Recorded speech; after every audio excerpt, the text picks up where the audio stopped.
Welcome back, folks, to the Global Intel channel. Today we're going to be talking about the escalation in the Red Sea by the Houthis and the fact that if the West does not respond, it's going to seem like weakness and it's going to make things get worse.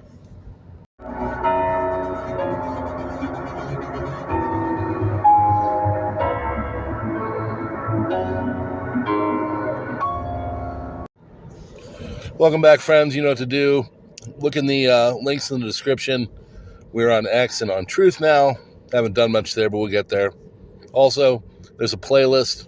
If you could hit that, help me get up the hours, that would be great. Engagement is always good as well. Hitting the like button and doing all that. Leaving a comment, you know what to do.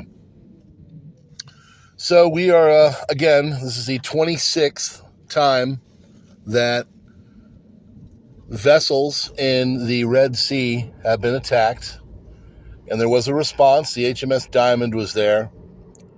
One of the larger responses is one of the largest attacks that has happened. The Houthis have come out and said this is in response to the 10 sailors that were killed and the 3 or 4 vessels that were shot and destroyed about a week or so ago. And we are getting to a critical mass. It is seen as the Houthis are backed by Iran. They are not really stepping down. They are stepping up their attacks. The Blinken in the West really wants to do a ceasefire or a cessation of the fighting, but Iran feels emboldened and they are not going to allow it because at this point, basically, the Americans, the West, are not responding to anything. And so they feel like they can get away with anything.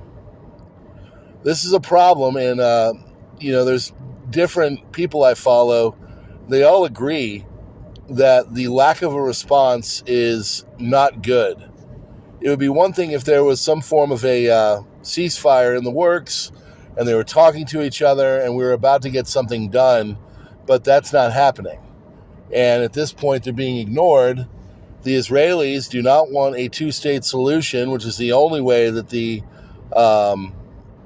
Palestinian people, pro-Palestinians, will come to the negotiating table. And so we're basically on the precipice of a regional war. America is trying to get the Saudi Arabians and Arab Emirates in, but they are, they're okay with Israel. But they are not being successful in getting the Iranians and the pro-Palestinian factions on board with this idea for a ceasefire and inevitably a stopping of the war, if only for a bit of time, but they, of course, want it to end forever. At this point, if the Americans are not giving some form of a response, the Iranians are going to keep doing what they are doing. They're not going to stop. The Americans, the West, have really done nothing, and this is a sign of weakness. Now, the Brits are supposedly in Parliament, and they're going to try and put it to a vote, but 10 Downing Street said, no, we're not going to do that. If we're going to respond, we will respond as we wish and feel. HMS Diamond was there. It was firing defensive shots. They're going to tactics that were used in World War II called Operation Greyhound, the Battle of the Atlantic, if you want to look at that. And we are basically on the precipice of a major conflict happening, and a lot of it is due to Western weakness and a lack of response. And I think that what they believe is if they do respond, the Iranians are going to respond worse. And, they back that up looking at what has happened with the 3 boats and the 10 Houthis. But honestly, it would be better to respond at this point. Otherwise, they're going to be responding to a regional war. Because Iran is not scared. The Houthis are not scared. They're not going away, and things are escalating. And it's just a matter of time before the whole thing really, really, really starts to get into a regional war.